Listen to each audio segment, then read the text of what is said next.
I'm Ryan Betson. I'm Max Cooper. And today, something a little bit different. So thank you to the wonderful people over at EA Australia. Max and I got to see some preview early coverage for Immortals of Aveum. Now, Max, you and I were chatting about this, and you said, this is a Max game. Oh, yeah, very much so. So, in that case, I'm going to pass it to you, and I'm going to let you run this episode of More the Players, the PopC PlayStation Podcast Extra. We dive deep into a specific topic. So, Immortals of Aveum is an upcoming title from the team over at Ascendant Studios, who are publishing through the EA original bookmark thing. The game is set to launch July 20th, 2023. Yeah. When this video goes live, the trailer, the brand new trailer for this game is also launching at the same time. Yep. We saw a sneak peek of this game back in last year. At the back end of last year, it was shown off as one of the world premieres of the Game Award, the Game Awards of Mr. Jeff Keighley. So this team, the Ascendant Studios, started 5 years ago. So nice. This is their debut title. They are marketing themselves as a AAA independent studio. And this title, Immortals of Aveum, is going to be a first-person, single-player, story-driven magic shooter. Ooh. So a lot of that's those. That's a lot of Max right there. Max's boxes. So the CEO and the director of Ascendant Studios and the director of the game itself is Brett Robbins. Now, Brett Robbins has been in the industry for quite some time. He started his tenure at Crystal Dynamics way back in 1996. He was there for 6 years. He worked on Gex 2 and Gex 3 and Legacy of Kain. Oh, it takes me back.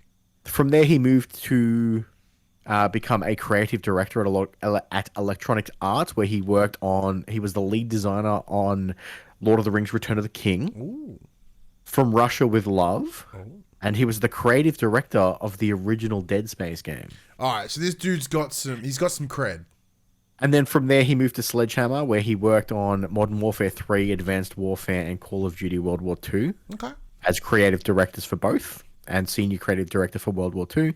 And now he started his own company, Ascendant Studios, and for the last 5 years, he has been working on Immortals of Aveum. Now, you've laid a lot of background from where it is, but what's it about? So this is, you play as Jake, and he is unique in this world. So this world, the overarching story of this game is Aveum is stuck in what is called the Everwar. They have been warring for about 1,000 years to control the magical ley lines that cover the world. Ooh, okay. So there's 3 types of magic, and they're beautifully put into a color system. There's red, blue, and green. So these red, blue, and green ley lines of magic spread across the world. I've actually used it as the background of this thing, by the way. And the people of the world who are attuned to magic can use those ley lines to harness their powers. You play Jake, an up-and-comer who is unique in this world because he can control all 3. I was going to say, is this a circumstance of like Captain Planet, like fire, earth, and water? You can only really or probably more like Avatar, the Airbender, I guess, where it's like you got airbenders, you got fire twirlers, whatever, and so it's one of it's that classic story of there's a bad guy who wants to control the ley lines for nefarious purposes, and then you play as the Immortals are actually essentially the elite of the army. They are the best of the best, the special forces, if you will. Mm-hmm.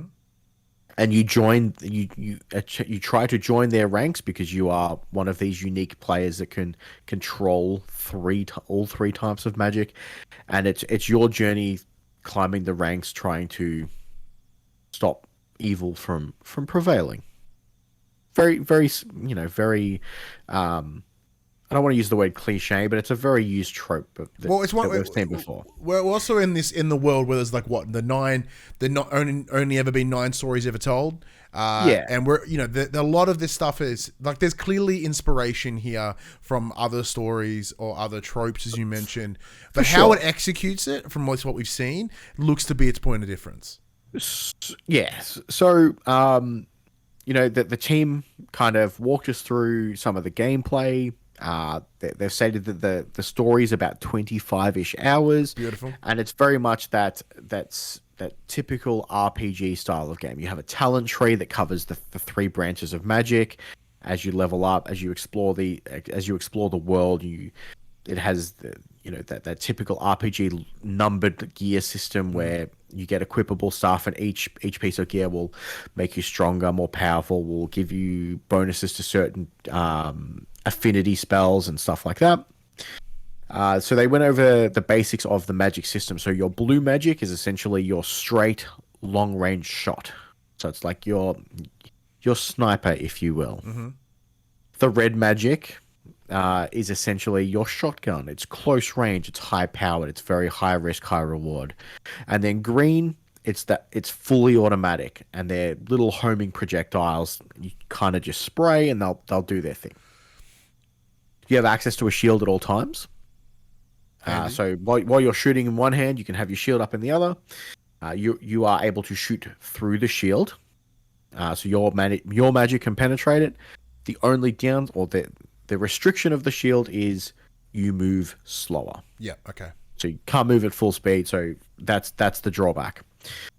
There's controlling spells. So one of the things they showed off is what they refer to as the lash. So you essentially lash onto enemies and you can pull them forward, moving around use it to move around the terrain.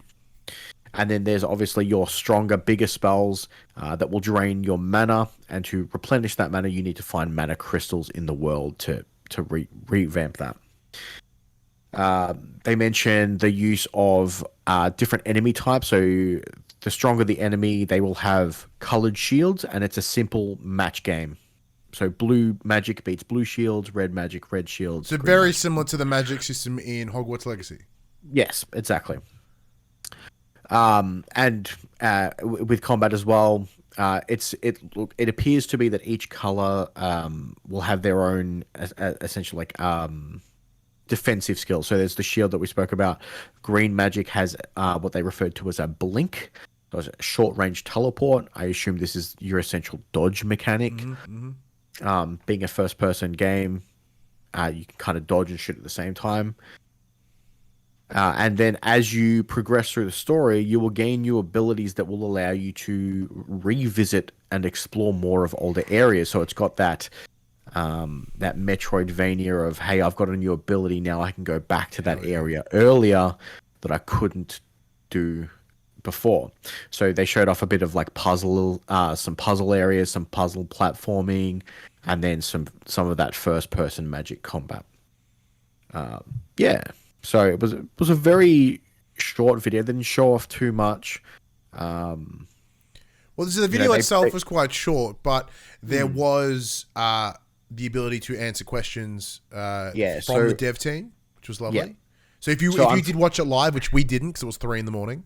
Unfortunately, it just didn't fit with our schedules. I was at work at the time, and 3 a.m.'s not a very you can normally get something going about 2 a.m., but 3 a.m. no chance. And I am hardcore asleep at 3.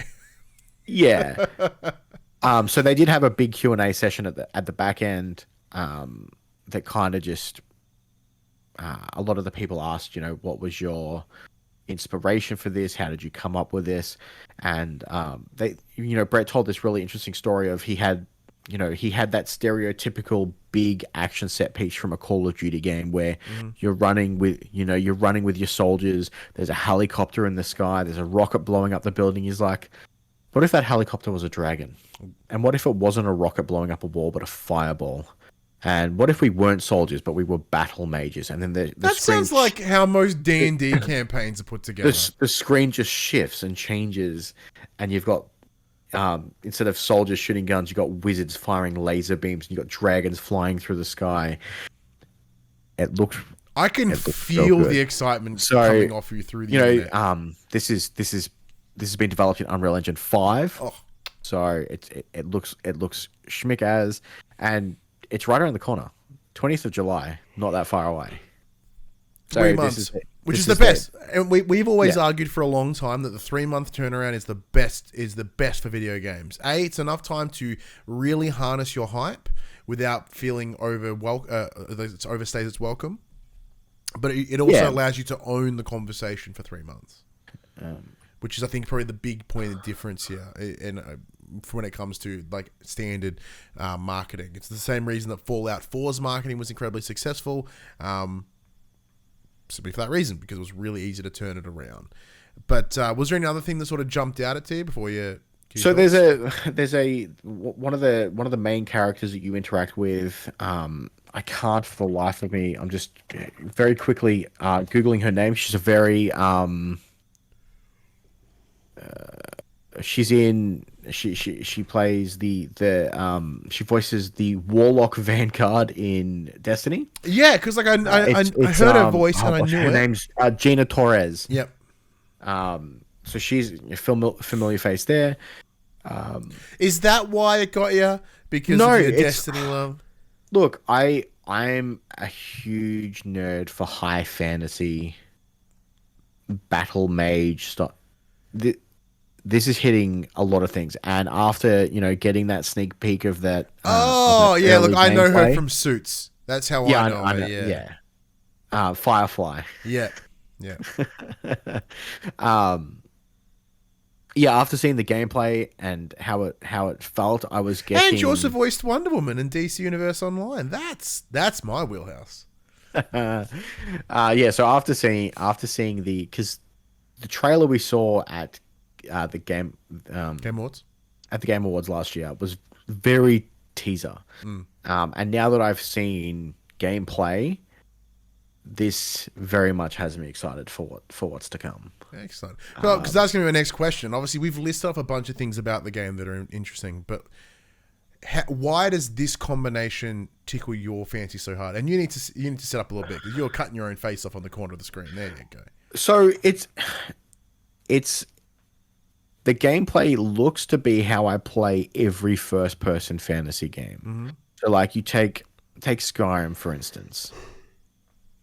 Love playing mages, and this is just more of that, but amped up because it's just about the magic. It's not I can dabble in it, but I've still got a sword, I've still got a bow, I've still got this and that. This is you are a battle mage. Everything at your disposal is magic spells, and it's just they really doubled down on that as opposed to having another way to play through. So even though you've got 3 branches of magic to choose from and to work with, which will change up your gameplay style. So and no two people are going to have the same exact playthrough, but it's all based on that magic system. Whereas you look at other games that have a magic system, they also have another combat system in place for those who want to play that way. Yeah. So it's cool to have something that's really doubled down on what they wanted to do. And hopefully because of that, we will see some amazing and really cool interactions with the magic system that's in place of this game. So I do have to ask, and the reason, because as someone that played and enjoyed Forspoken, there at least for me, I was witnessing some similarities here in terms of interesting foreign land, magical battles, and pretty much the entire arsenal of the main character is various magic that delivers different things. So do you think that there will be a comparison between the two? And as someone that played and finished Forspoken, you, not me, do you think that my assessment is incorrect? No, not at all. We always compare things. It's what we do. Oh, but once again, like I'm not saying that as a I'm not saying that's a detrimental Yeah. thing.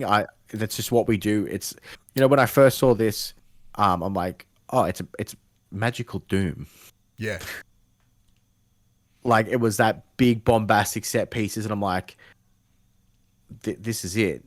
So I mean, the difference between Forspoken and this, and like, which in my opinion does change it drastically, is that this is first person. It does. It's not a third person action target locking game. This is a first person shooter. And although in theory, it's the same gameplay loop of you are a magical being, you are using magic to tackle these enemies.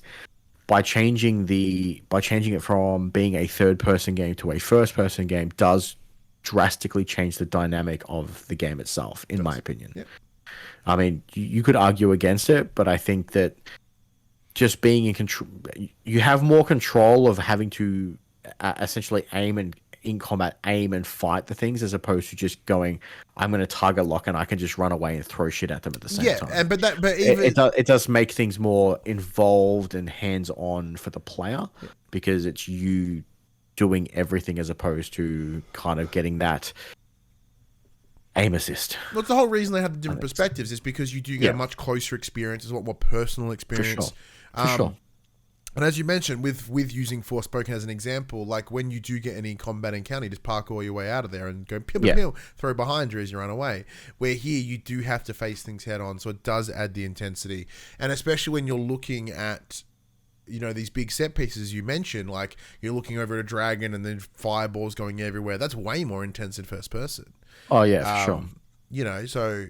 Yeah, I myself am quite excited for it, but not in the same way that you are. For me, I'm keen for something different. And this, I think the other thing that's got me excited is the fact that you can see the passion. Like, obviously, you know, what we saw isn't available to everyone, but you see the passion from the team who have been working on this for the you know, the last 5-6 years, including COVID, and it's their debut title. Yeah.